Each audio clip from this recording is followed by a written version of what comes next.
You're listening to Energy Insiders, a weekly update on clean energy and climate policy with Renew Economy's editor Giles Parkinson and leading energy analyst David Leach. Energy Insiders is brought to you by Evergen, providing cutting-edge energy management software for battery optimisation, virtual power plants and distributed energy resources.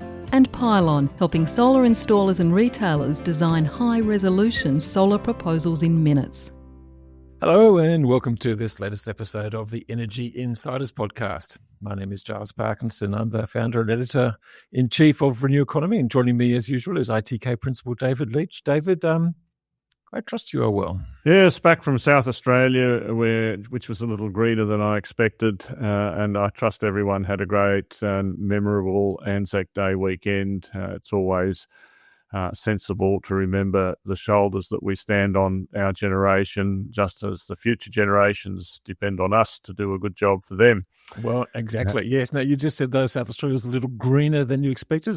Talking about its renewable share, or well, there's that as well. But no, it's actually if you follow the weather like we all do, you'll see that unusually this year, the south of New South Wales, say, had rain, and it's the north that's in drought. In Armidale, my hometown, it hasn't rained for, I think, 58 days now, 60 days. So, and of course, as keen listeners will already know, no doubt, because we all take an interest in the weather, the early forecasts are that there will be a very severe El Nino this year, later in the year, around October, which is generally quite bad for Australia one way and another. But since we're not meteorologists here, Giles, perhaps we should get on to saying we've got a great interview this week with, someone who I think really knows what he's doing with startups. Yeah, look, it's going to be it's a really interesting interview. We've had a lot of discussion on this podcast and elsewhere about electric trucks and this all the push to electric transport. We've seen the record sales in March, and I expect to see record sales in April, given the sort of the back orders that have come. That's for passenger vehicles. A lot of discussions about electric transport. An interview with Daniel Bleakley from New Energy Transport, more conventional electric trucks, and trying to bring fleet operators over the line. Another approach is converting diesel trucks, usually at the time when they need an engine replacement. On the Driven podcast a few years ago, we had Lex Forsyth from Janus Electric come on board.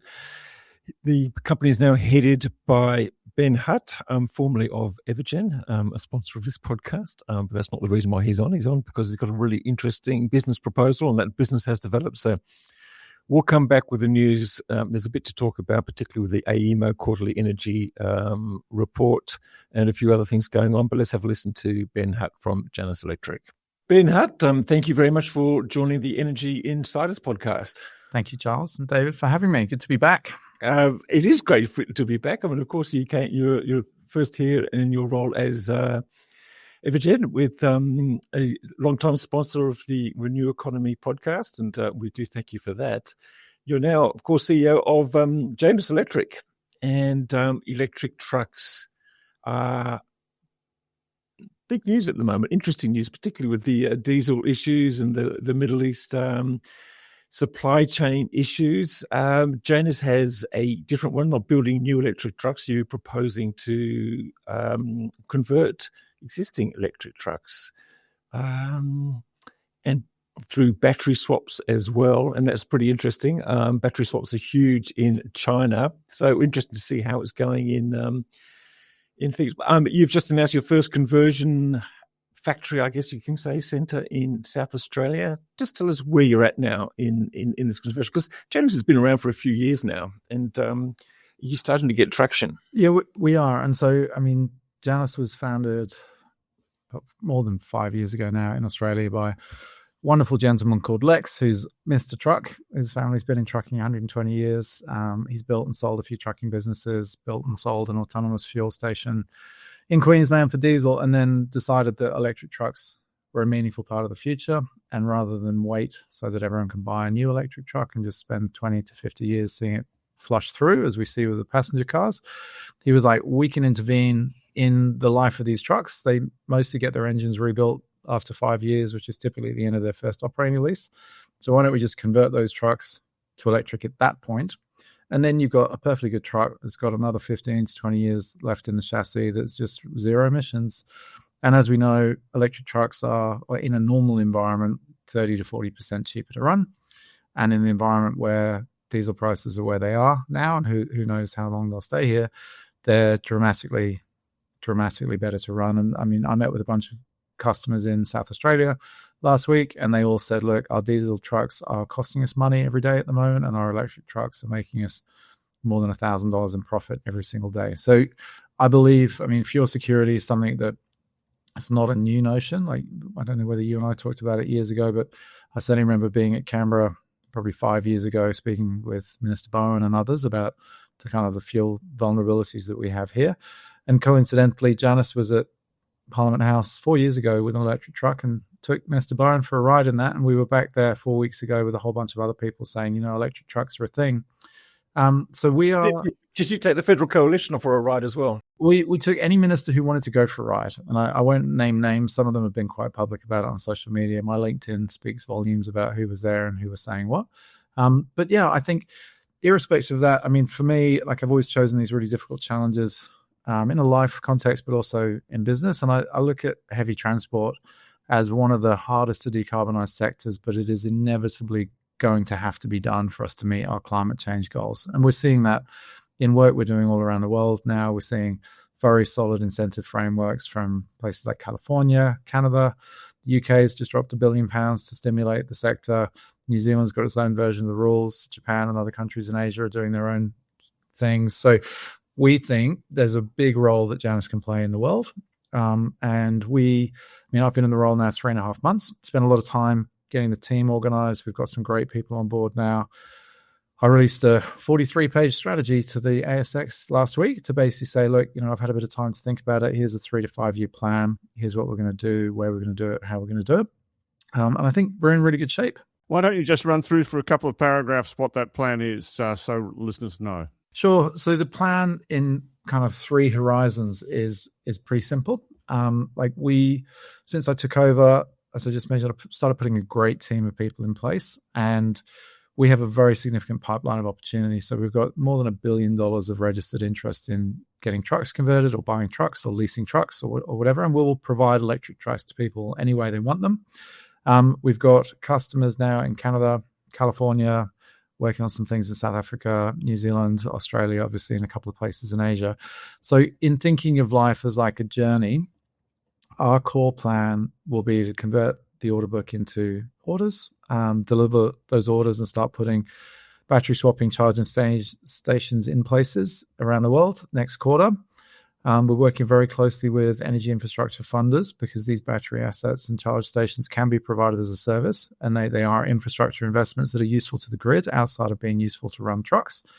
And we're here sort of on a mission to basically get to, we set a pretty conservative number, I think, of having 200 trucks around the world on the road one way or the other by the middle of next year, which I think is eminently conservative. The forecast that went out had been watered down by our board and others, which I think is a sensible thing to do because, as you know, like I'm inherently optimistic. But yeah, we've sort of laid out a plan that says it should be relatively easy for us over the next 3 to 5 years to think about having 2,000 or 3,000 trucks on the road servicing our charging infrastructure. We've already got things happening in the port of LA in California, quite a lot happening in Australia, though I will say the Australian government's been a bit, I'd say, slow in coming up with a policy framework that really works and sets the right long-term setting for electrification of these big trucks, because it is a slow transition to make and it does require commitment from everyone involved.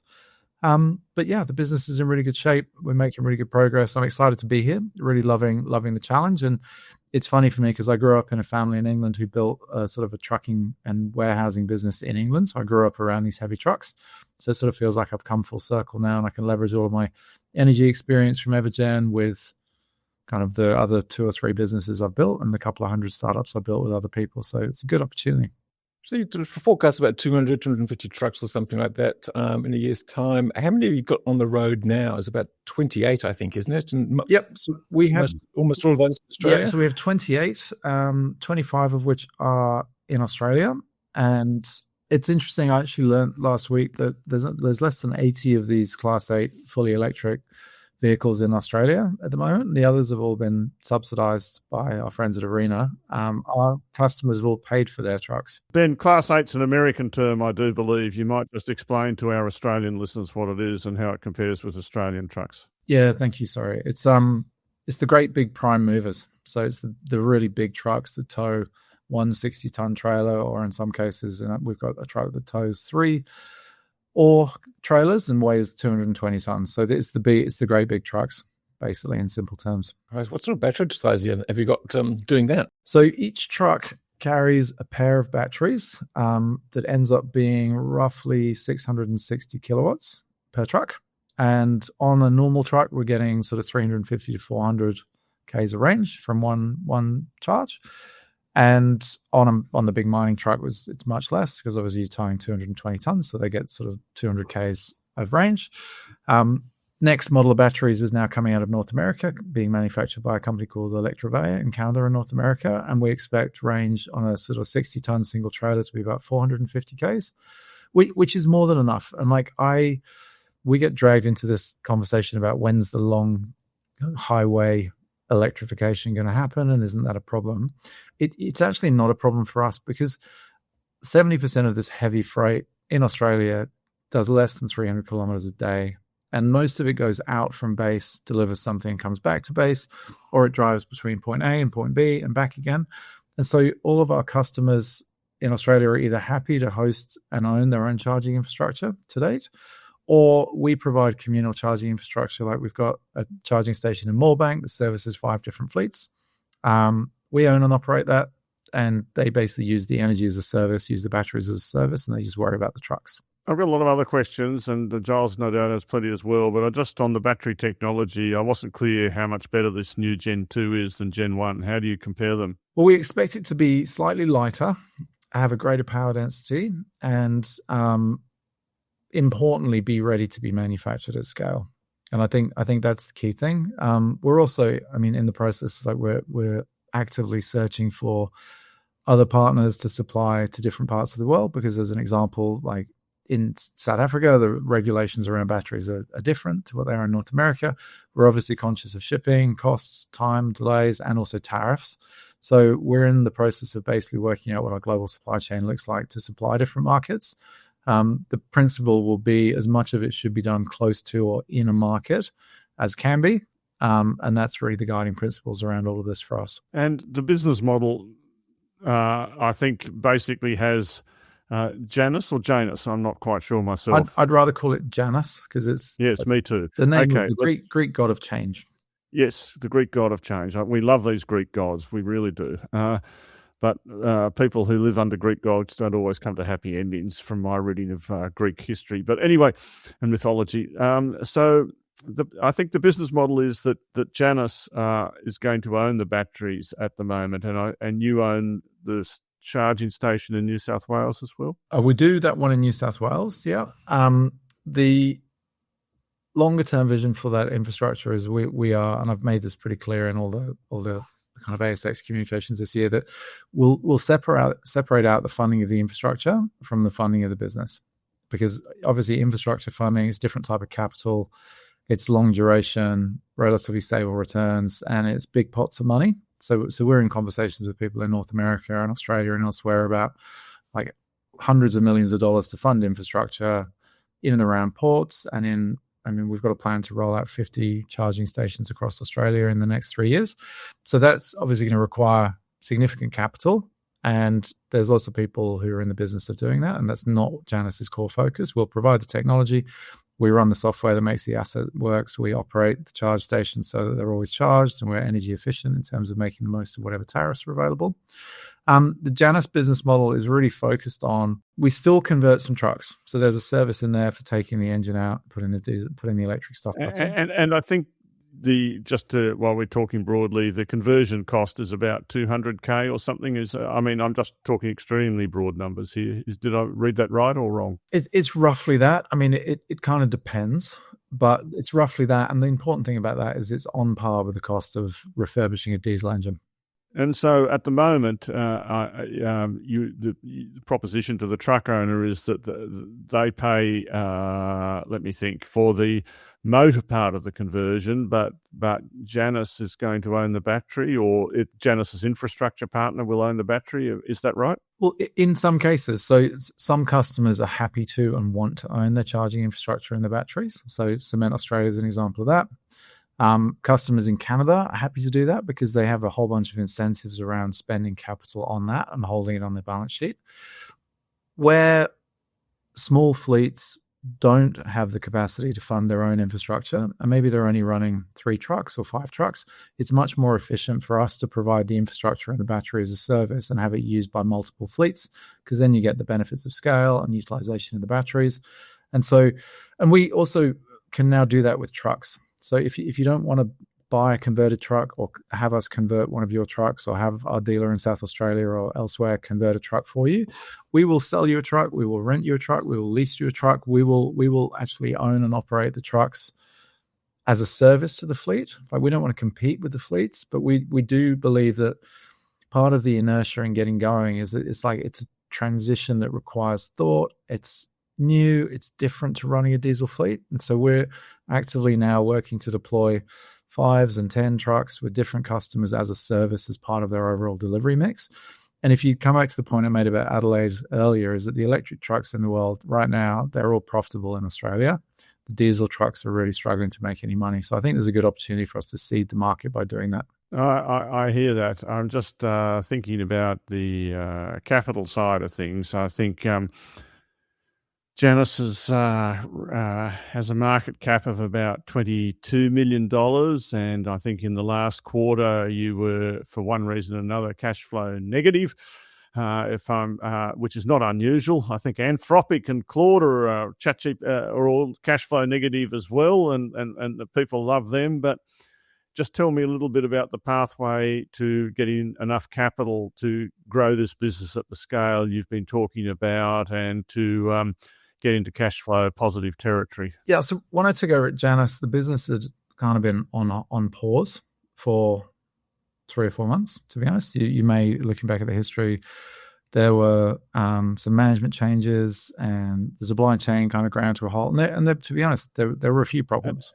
And I think there was a fire as well, was there? I may have that wrong. Oh, that was a long time ago. So that was back in 2024.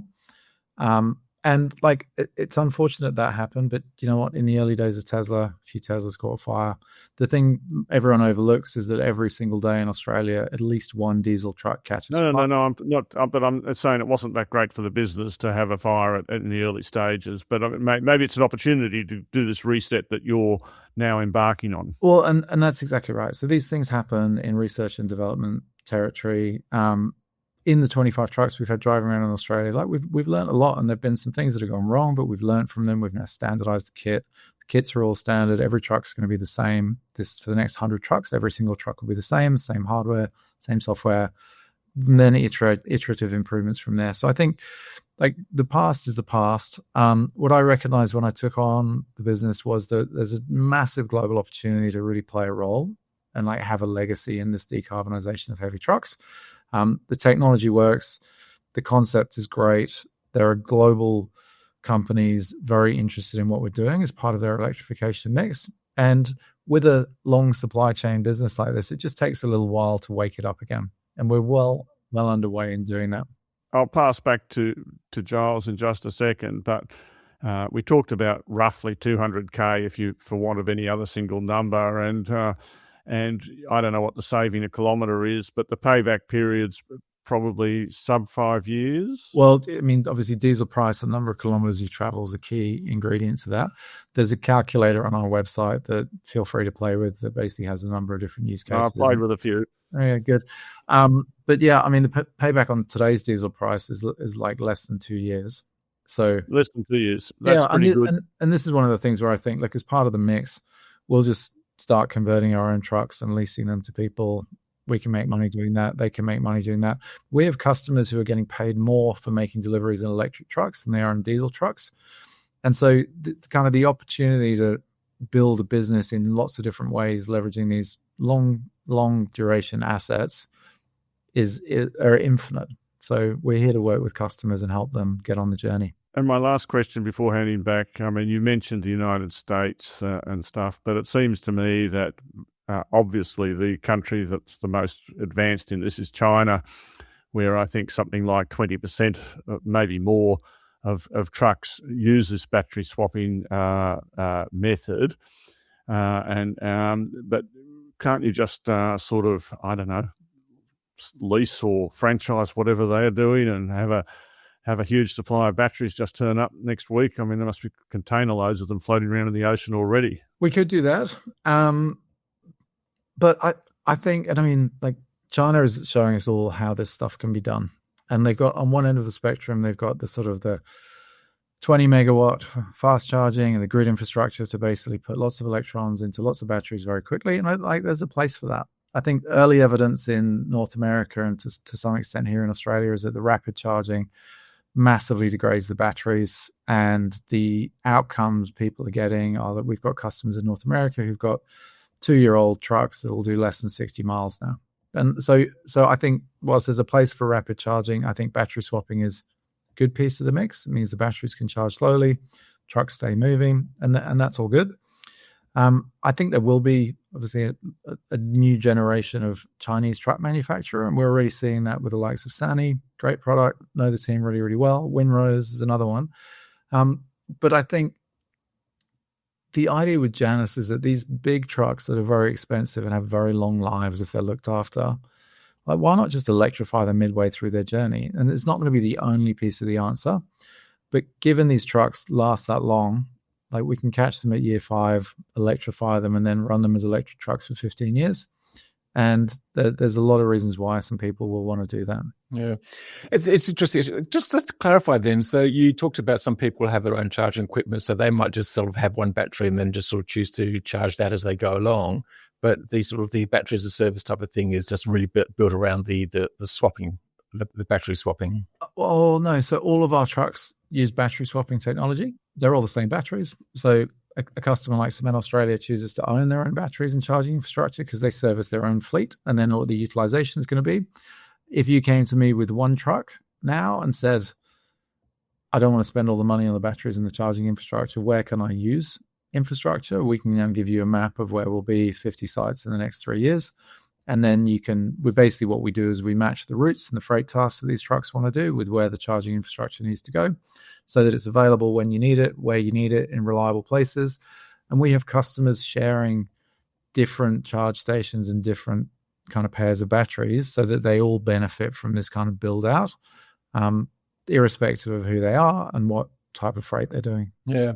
And look, and just getting back to the fire issue, it's an interesting one. It's just one of the banes of the sort of the electric vehicle industry, whether it's sort of small cars or trucks. If there is a fire, then the media is just going to be drawn to it, even though we know that petrol cars and diesel trucks do have fires on quite a regular basis. And it's interesting. I mean, you're a competitor, so some of the more traditional electric truck makers do sort of diss your technology sort of behind closed doors. So, which is probably not surprising. It's a competitive world out there. So just to sort of reinforce the fact then that, you've had those issues, but you feel that you've overcome whatever it is that sort of caused those problems. Yeah, absolutely. Like, that was an early prototype more than 2 years ago. Yeah. And like, as you would know, like, Tesla had some fires in the early days. Everyone made a massive fuss about it. It doesn't stop Tesla being probably the world's best manufacturer of electric vehicles today, and everyone's copying them. So, like, we didn't do anything groundbreaking. We just had something that went wrong, and thermal runaway is something that can happen sometimes. I mean, we monitor all the batteries every single hour of every day, making sure that nothing goes wrong. So yeah, I think it was obviously a big learning exercise for the company. It was very painful at the time, but it's not something we worry about anymore. We just manage the risks involved in delivering business that has big, heavy trucks driving around in all sorts of tough conditions. I want to come back to the capital side of things again, Ben, because $22 million is just not going to be enough for the scale of operation that you're talking about. So it's one thing getting the demand side of things. It's the case with every one of these businesses, and it's another trying to get the funding for it. They're the two sort of simultaneous challenges, getting each side to believe the other. that's where middlemen like me come in, or used to. How are you seeing the financing side of it? Well, look, it's not my first rodeo. I've run a listed company before. I've run lots of private companies and raised a fair bit of capital into them all along the way. And I think one of the benefits of being public is that we do have access to the capital markets, and we now have a very experienced CFO who used to be he was CFO of the Cab Charge Group, A to B, for 7.5 years. He was deputy CEO for that in the last 2 years before they sold it to private equity. So we've developed a pretty deep capital stack that doesn't just involve equity. It involves different types of debt to finance supply chain, finance the order book, finance export orders. So we have a capital stack that will support our growth. And fundamentally, the business is profitable relatively quickly as the orders start dropping in and things start getting spat through the factories again. Good. And look, my previous comment, and there's plenty of interest. So you're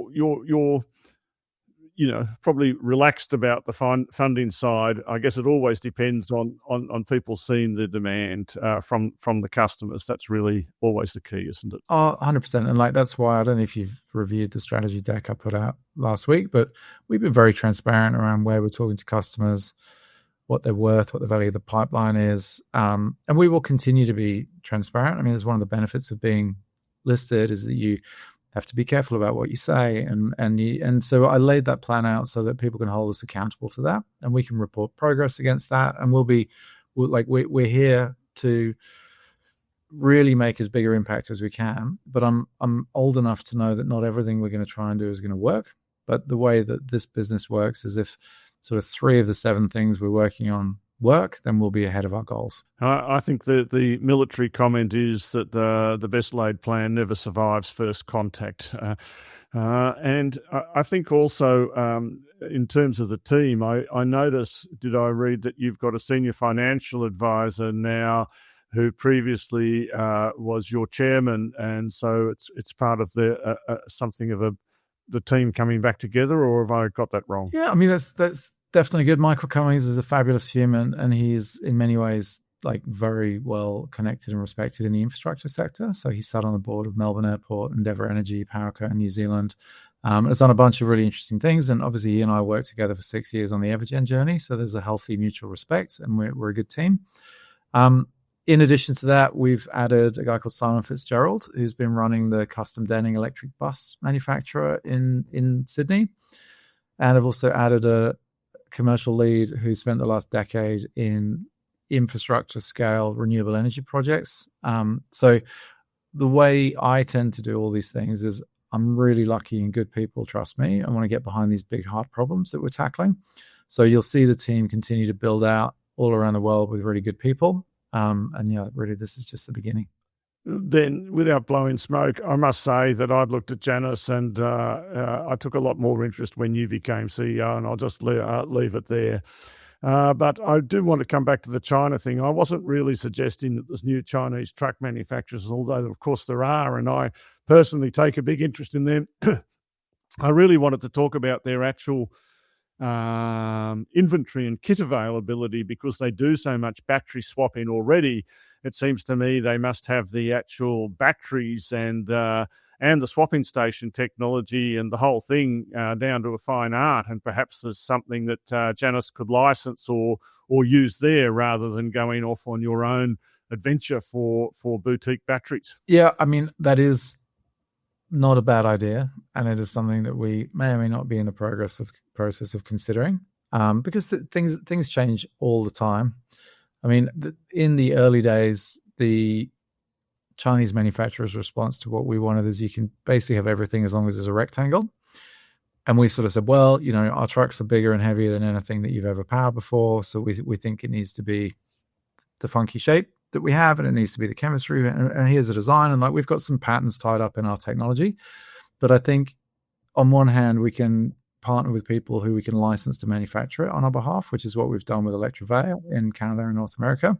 And on the other hand, we can look at adjusting the way our product's constructed to suit different use cases. And I think on that front, you'll see 2 things from us.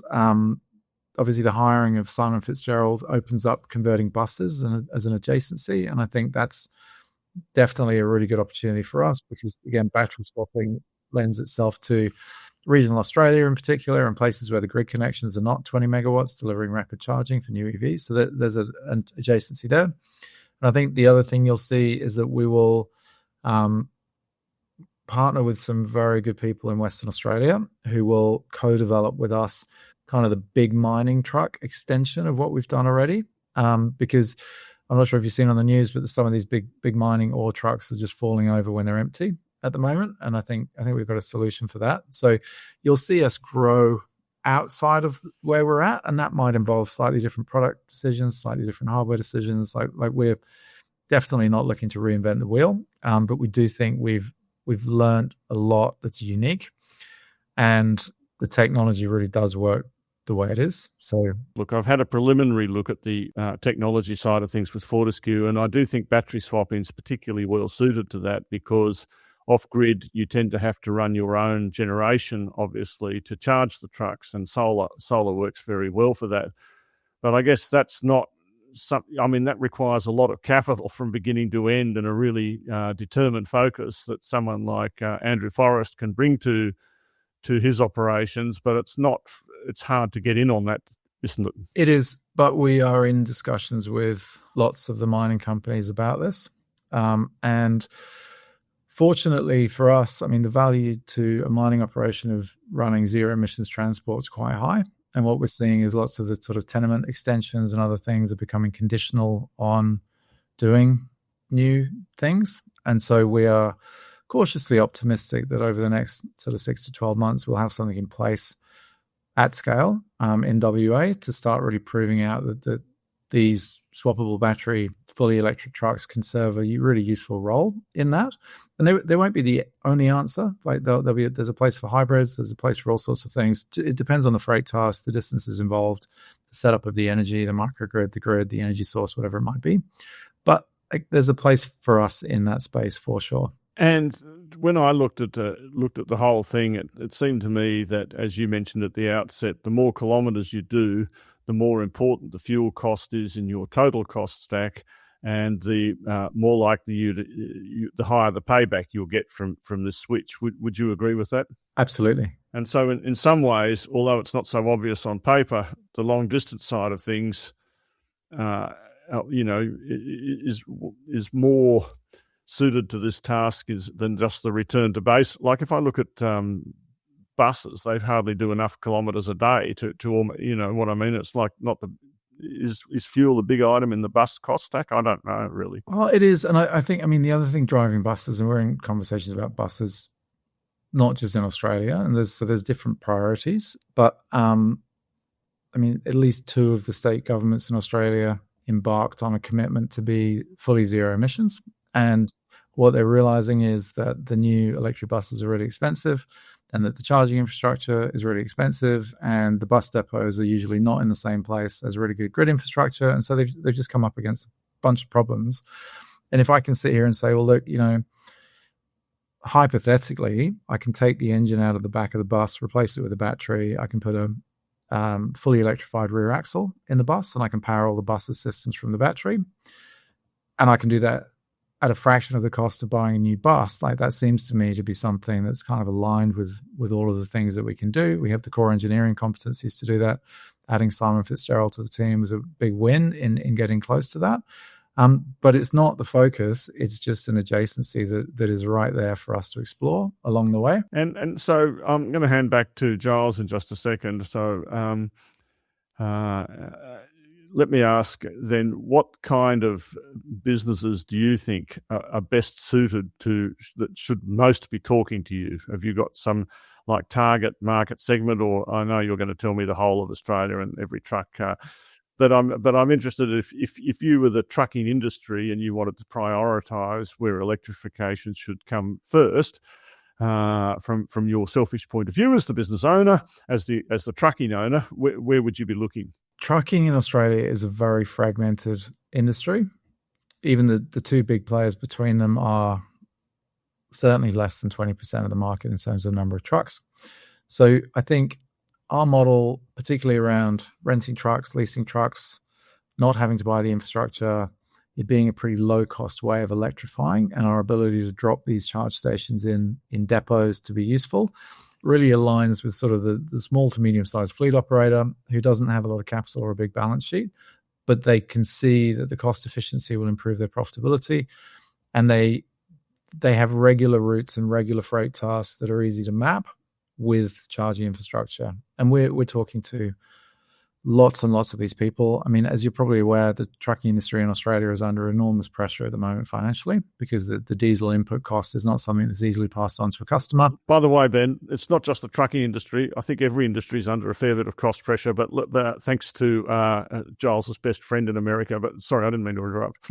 No, that's fine. Yeah, and we see this, and I really think, I mean, from perspective of what we do, I come back to my Adelaide customers quote, which is, my electric trucks are all making more than $1,000 a day in profit, and my diesel trucks are costing me money. There's like the opportunity for us right now is to help any fleet operator that's struggling like that by just effectively lending them, giving them, renting them, selling them another fully electric truck and providing charging infrastructure that they can use in the same way that they'd use energy as a service, or diesel is effectively fuel as a service. And we're ready to do that right now. And we've got all of the capital we need to do that. We've got the infrastructure partnerships lined up to do that. We've got the dealer network in Australia coming online to make it really easy, make it a local thing. State government has indicated in some places that they're really keen to participate in this. I think we'll get to a point where ARENA and the CEFC make their funding more accessible for our customers.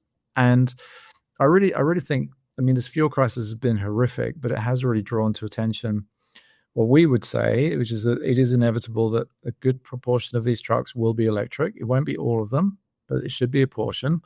And let's get on with it now. Like, let's not wait. Let's just do it. Fantastic. Look, Ben, thank you very much. I'm going to sort of end it because I know you've got a time pressure, and I apologise. I dropped out for a while. Every time I come to Sydney to do a podcast, I seem to have some sort of problems. It's living in the big city. I think things are easier out in the bush. But anyway, look, thank you very much. Look, wish you all the best with the venture at Janus, and it's going to be hopefully in a couple of years' time we see electric trucks everywhere. It's going to be extraordinary. I just actually had one more question. I'm sorry. I mean, if you're those truckers that you were talking about there, they're going to want the charging infrastructure like everyone else before they do anything at all. So you can't you have to build more charging depots or arrange for more charging depots. I mean, not everyone's going to drive to Moorebank from all over Sydney. It's, you know what I mean? It's like there's a lot to be done. And look, we are working on a plan now that will have 50 of our sites in the Eastern Seaboard within 3 years. So if someone wants a truck right now, we can guarantee that in 3 months' time, there'll be a charge station nearby where it's useful for them and a bunch of other fleets. Good stuff. Okay, Ben, look, thank you very much for joining us from Janus. We wish you all the best. And yeah, thank you. Thanks for having me, guys. As always, it's a privilege and a pleasure.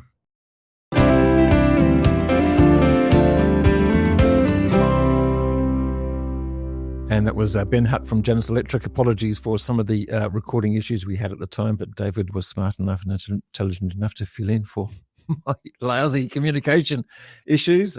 But David, it's going to be interesting to see how that takes off. I mean, notionally, it's a good idea. Yeah, no, I think there are plenty of existing trucks in Australia that could probably benefit from a conversion, and they'd probably get a reasonable payback. And as you know, we're very dependent on diesel in this country. I don't think I realised until I started looking into it just how diesel's overtaken petrol to become the dominant source in the transport industry, and has been so for 20 years. And in the process of starting to look at all the stats more closely, you start to see that you look at diesel consumption per, say, tonne of iron ore or per tonne of coal produced, and the first thing I noticed was that not only has diesel consumption per tonne of coal gone up 50%, so the coal industry is using more and more diesel for the same amount of coal produced, but actually the amount of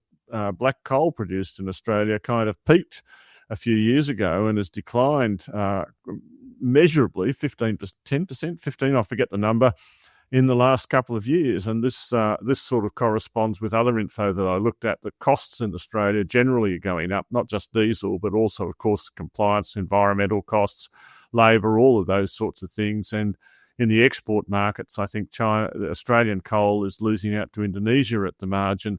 So, and you know, when you look at that, that's one of a whole bunch of things going on with old Australia that the Labor government really, I think, or whatever the federal government, should think a lot harder about how to progress things forward. We've got this kind of old smelter, let's keep them running type of thing. The smokestack industries, I suppose we used to call them, and we have to think about that. But I guess more excitingly, Giles, and that's what I'm sure you want to talk about, is the quarterly energy dynamics from AEMO. What do you learn from that? Before I get onto that, I just want to comment about just some of the diesel issues out there, because I do like the miners and the fact that they've got these off-grid mines of wind, solar and battery storage and getting extremely high penetration rates from renewables. Bellevue Gold came out with 93.8% over the month of February, which is extraordinary. Even the couple of miners backed by Gina Reinhardt, who doesn't like renewables, are operating at 95.7%. That's the rare earths mine at Mount Weld, owned by Lynas Rare Earths. And we've talked before about Kathleen Valley, owned by another of her companies, Lionheart Resources, which is mining lithium and is reporting 90%. Or high 80s, I think, in renewable energy. So if you could do that on a small grid, you can do that on a bigger grid. Twiggy Forrest is the next one that's going to be trying to demonstrate that. And just update from what we heard last week, he's now actually decided that they're going to spend $1 billion or near enough on a 200 megawatt off-grid, entirely renewable sort of little network to supply data center customers that they seem to think are arriving, or other industrial customers. So you need a data center to keep note of Twiggy's many projects. But anyway, sorry, Giles, I've got off topic there. It's a shocking thing. No, but it's interesting, because if that can be done, I just think that's it's just another, it's all good.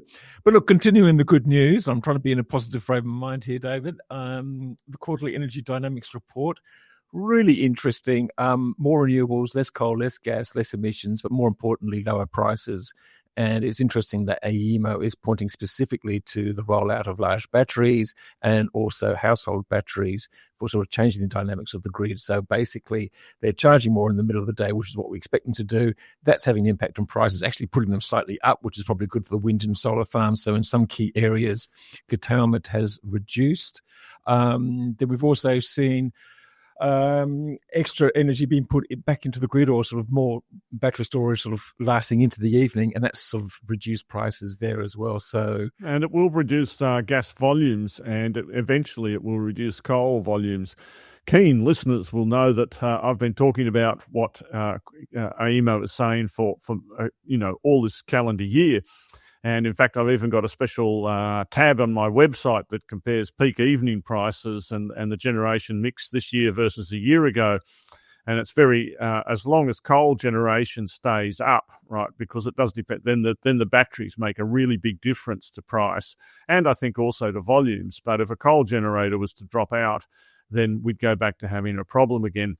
Now, I want to come on to gas in a minute as well, Giles, but the other thing that this reminds me is that it would be really nice to have some new wind farms in New South Wales. But chatting around the place, I'm not sure that any wind farm in New South Wales will get to FID this calendar year. That's a bit depressing, David. Why not? Do we need changes? I mean, we had Chris Bowen on in the last episode of the Energy Insiders podcast, and he did say more work is needed on wind. There's been a few suggestions thrown around the place, either rebidding or changing the contract. I don't know whether that's going to be acceptable, but something needs to be done. Any ideas about what should be done? And why are you so pissed? Why are you so down on New South Wales? Well, because why am I down on New South Wales, Giles? Because I listen. I listen to people, and when they all tell me this thing, then it would be silly just to. And I didn't mean to say this financial year. I meant this calendar year. It will be lucky if one wind farm gets to New South Wales FID in calendar 2026. Well, that's and that's no good, because we've only just seen the first turbine parts delivered to the only wind farm that's currently under construction at the moment. That's Twiggy Forest on Gala wind farm. yeah, and that's taken about 3 years to go from FID to first turbine. Maybe that's a slight exaggeration, and I don't want to exaggerate, but it's hardly been that fast out of the blocks, to be honest. So I think, it's the things that we've talked about on this podcast a lot about costs. And I mean, I think it's not really, in a sense, the New South Wales government's fault. They've done everything that was asked for them in terms of, say, the transmission into the Arana zone. And in fact, they've even provided these guarantees to the wind generators if the transmission's not there. But that's, the wind generators haven't. Got to be standard practice anyway. I mean, what they have also done is allowed the extension of the Rarian coal generator, and that's obviously sort of, diminished the short-term outlook for anyone who does build a wind or solar farm. Well, I suppose that's true, but equally, any board building a wind farm would understand that if it's built, it's going to be pushing the coal out. So I actually don't see that as a meaningful risk at all. I don't think that's the problem. Well, it shouldn't be a meaningful risk, David. But I mean, I think we've seen before people just completely too afraid to take any risks. Well, this is what I'm trying to say. I really think the wind generators are all. Can I say all hot air at the moment? Well, certainly not moving air, because they're not spinning. Wind developers. Anyway, maybe that's a bit unfair as well. The other thing, Giles, I wanted to mention, beside the fact that prices have stayed down and batteries are making a big difference, and there's still more batteries to come. The other thing I wanted to note is about gas and gas taxes and, thermal exploration. I just still don't think governments are getting it properly. I understand kind of in some ways the arguments about the export taxes on existing projects. I think you can have a legitimate debate about that. But I also want to point out to people who seem to hate the gas industry that, in fact, the gas industry is not necessarily all that profitable. In my opinion, in the Queensland gas projects, APLNG was is the best, superior project there. And if you look, when a couple of years ago when they sold an interest, Origin did, it was roughly at book value. If you look in Origin's recent quarterlies and statements, it shows that the number of wells that they've got to drill to maintain production has gone up, and that the capex and opex cost per combined that they're spending per petajoule of production has gone up. There aren't that much in the way of spare 3P reserves in Queensland at the moment, and yet you've got the Queensland government madly trying to encourage oil and gas exploration. The idea that the Taroom Trough is somehow going to be, a new offshore oil province, and we're all going to live in fossil fuel heaven forever and ever, is about as laughable as many of the other Queensland government ideas, don't you think? Absolutely. I mean, it just sort of makes me sort of shake my head in despair. But then you see the New South Wales government as well, sort of reversing 10 years of sort of banning gas exploration and opening up in the west of New South Wales.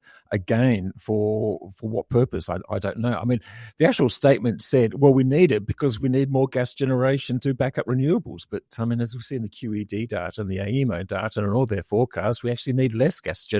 So what the hell's going on? I mean, It makes me wonder how actually committed the Minns government is to anything. I don't think they're very committed at all, David. I mean, we've expressed admiration for Penny Sharp as well for the work that she does. But once again, it comes down to the Labor machine and whether they actually care or not.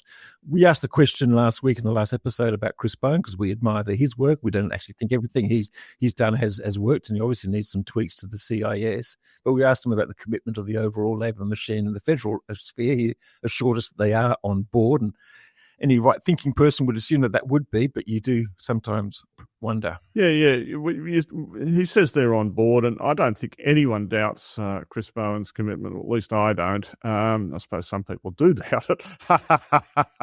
And I also, again, want to admire the hard works he puts in, and but, we have seen the export tax canned. We've seen a tax on new gas projects at the federal level canned.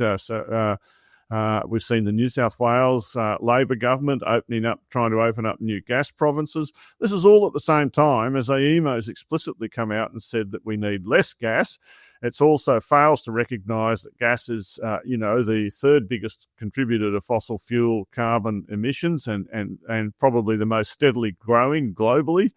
The whole thing's utterly stuffed, in my opinion. They just don't get it. Well, look, maybe the super El Nino that is forecast might sort of remind them. I was quite alarmed also to sort of see the latest science talking about the AEMO. That's the sort of the super current that we've discussed with some of our our climate experts we've had in this podcast about the sort of the currents and the potential slowdown, Matthew England slowdown of the Gulf Stream. I mean, that's going to be a nice surprise for people if that happens. And just having spent a week actually babysitting the grandkids, it does remind you that you kind of wonder whether they actually do think far enough ahead. And this would be my main complaint. Anyway, we've all got complaints, but I think on the positive side, what I'd like to see is some, having had Ben Hutt and having talked to New Energy Transport, I think the federal government could do is just push a lot harder on getting diesel out of trucking. A lot harder. Absolutely. I agree with that. I mean, Andrew Forrest has launched this campaign to sort of get rid of the diesel fuel rebate, which just seems ridiculous, or at least cap it for the big miners. Did you know that, Giles, on the diesel fuel rebate, the road users don't get they don't have to pay all of the diesel fuel tax either. They get a rebate. They pay a road user charge, which is going up 6% a year, and then the rest of the rebate they get eliminated as well. Now, it's to be sure, if that rebate was put in place, it would raise costs for everyone. If that was taken away, but at least it would encourage electrification. And this is the thing that I think is most important. Sometimes in politics, you have to take short-term pain for long-term gain. We are in Australia. It's very evident, if you step back, in need of structural reform in a major way. When you've got a strong majority in federal parliament, it is not the time to sit back and just say we're the natural party of government. Let's go to sleep and just wait till we move into an old people's home. It's the time to get on with things. Yes, not sit there and worry about what the Murdoch media is saying, or the 7 Spotlight program, which we sort of systematically took apart over the last week, and glad to see that was amplified in Media Watch last week as well, or this week as well. So anyway, no, it's really frustrating. But going back to the QED, I mean, this is basically the transition as designed. Basically, sort of more wind and solar. There should be much more wind and solar coming in, but basically, sort of this is the long-term benefit of the hard work and the pain that was taken years ago. Guess what? It works. What everyone said works. Who knew? There you go. But still, there's people out there saying it doesn't. So what can you do? Anyway, David, I think we've carried on quite enough. Thanks very much to Ben Hutt from Janus Electric for coming on the podcast today. Thanks also to our sponsors, Pylon and Evergen. Thanks to you, David. Thanks to our producer, Tanya, who's managed to sort of pursue to get this podcast out despite the issues that we had. Thanks to everyone listening out there, and we'll be back next week with another episode of the Energy Insiders podcast. Bye for now.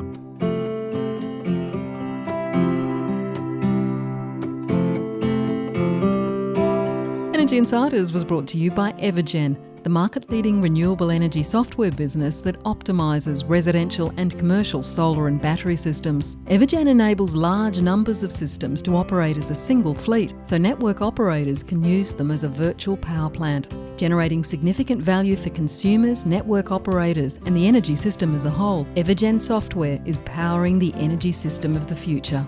Energy Insiders was also brought to you by Pylon. Pylon provides easy-to-use solar design software for installers and retailers with pay-as-you-go pricing, no monthly cost and no lock-in contracts. Join Australia's top solar companies who trust Pylon to design high-resolution, CEC-ready solar proposals.